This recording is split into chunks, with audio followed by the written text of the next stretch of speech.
Hi, I'm Lev Gonick, Chief Information Officer at Arizona State University, and this is Carpool Convos. Carpool Convos is an opportunity for us to invite technology leaders, civic leaders, and other innovators to talk about the intersection of technology and the future. Today we're on our way to pick up Amahl Hazelton, who has spent over 15 years with a Montreal-based company called Moment Factory. Moment Factory works in the production of immersive environments. Let's pick up Amahl and see what he's been up to. Is that you, Lev? That's me, Amahl. Come on in. Oh, thanks for the ride. Absolutely, great to have you here. Why don't you got to buckle up here. She won't let us go unless you're buckled buckled up. Oh my God, Mama says. Got to do what Mama says. Great to have you here, Amahl. Looking forward to our conversation today in the back of this Waymo.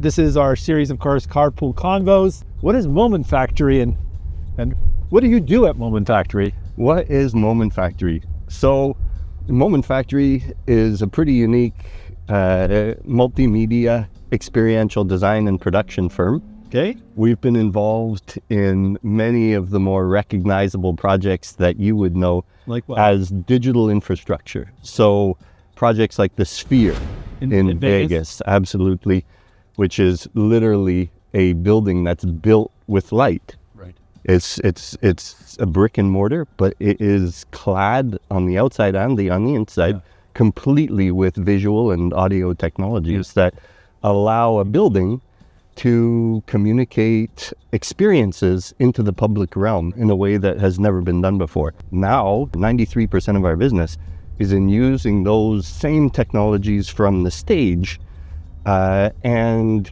doing placemaking and storytelling for destinations of all kinds. Let's take a second and sort of share with folks your role in Moment Factory. So for the past 16 years that I've been at Moment Factory, from 2009 until 2025 now, watching the company grow from 25 staff to now almost 500 staff this year.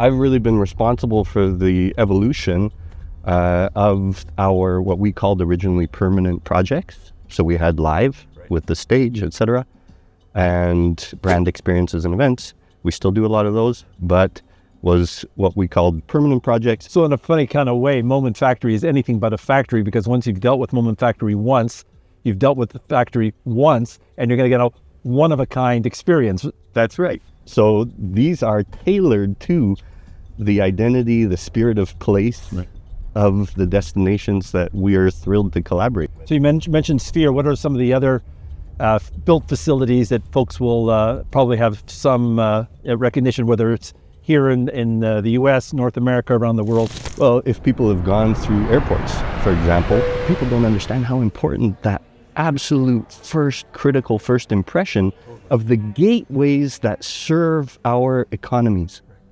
And for the most part, they're as boring as suburban shopping centers.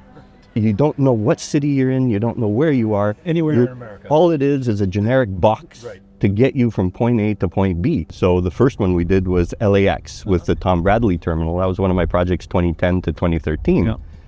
And the desire there was to take Los Angeles's airport, which is owned by the city, and celebrate not only the identity of the architecture. So, over the years, we've gotten very good at creating architecture, the amazing jewel boxes, makes a great photo, but that is static program, a physical program.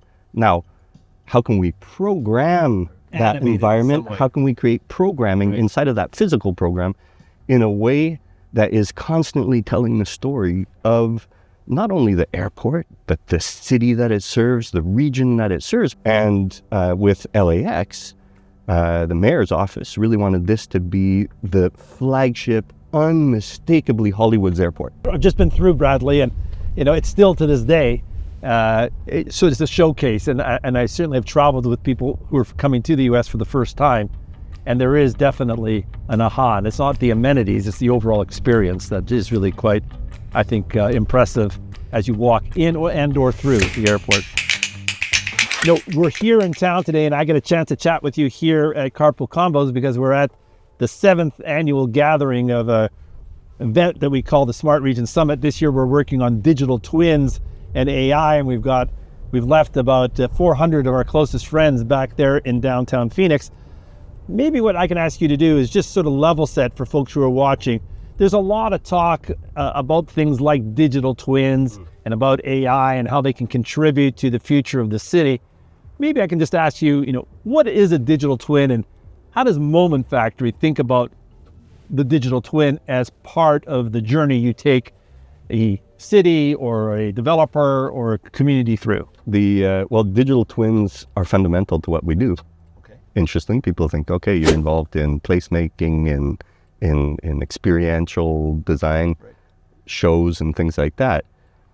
The reality is that all of the destinations that depend on people are starting, the better ones are starting to see themselves as venues. Okay.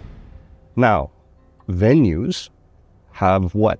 They have all of the physical infrastructure that any smart building needs. Absolutely. All of the digital, all the electricity, all the fiber optics to connect everything that's in that environment.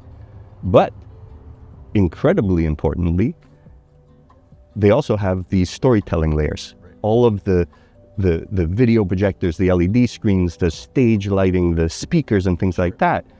And those tool sets are designed in a digital world.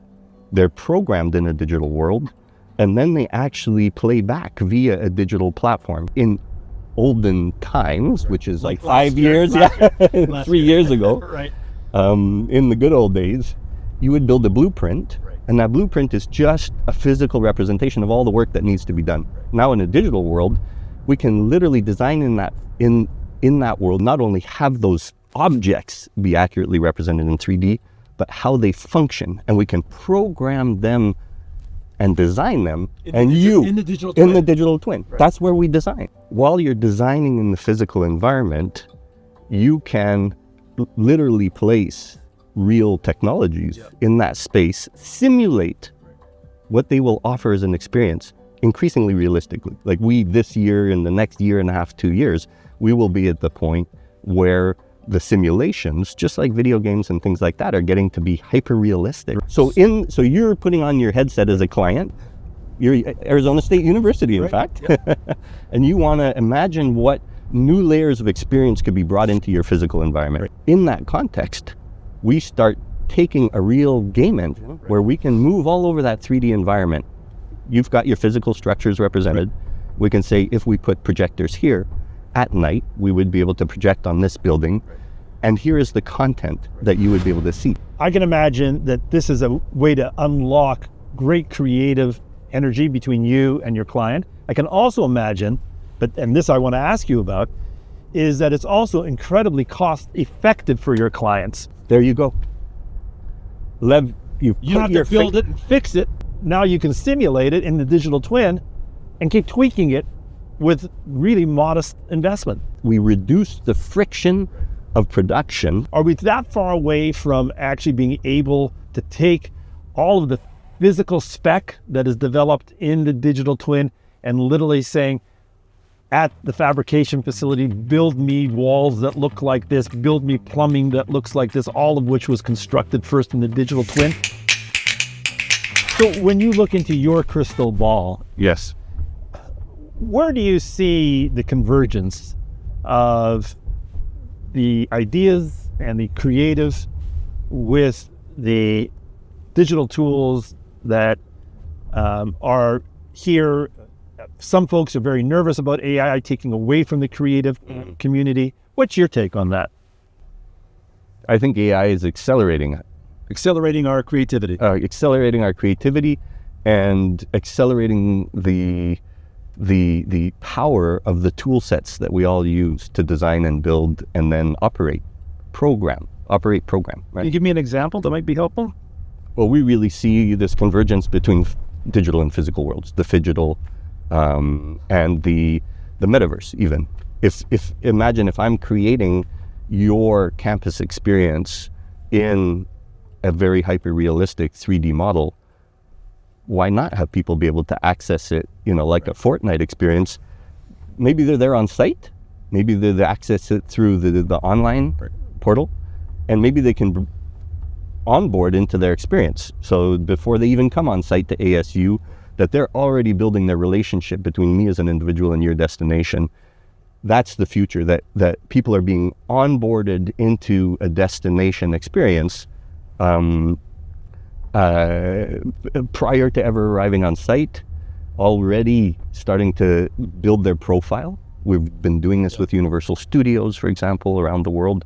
And then that digital persona then has all this connectivity to the physical environment when you arrive on site.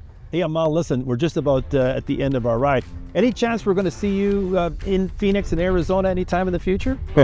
Well, I don't want to put any words in anybody's mouth, but we've got some other developments in the pipeline that could be very interesting to talk about next time we jump in a Waymo. That's going to be great, Amahl. And listen, thanks for taking time first for coming down from Montreal to hang with us today at our Smart Regions Summit. Thanks for taking a bit of time with me back here in our Carpool Convo, and we'll look forward to keeping in touch. Thanks so much. It's a pleasure. It's an honor. All right. Thank you so much. And we'll see you on the next ride. Absolutely.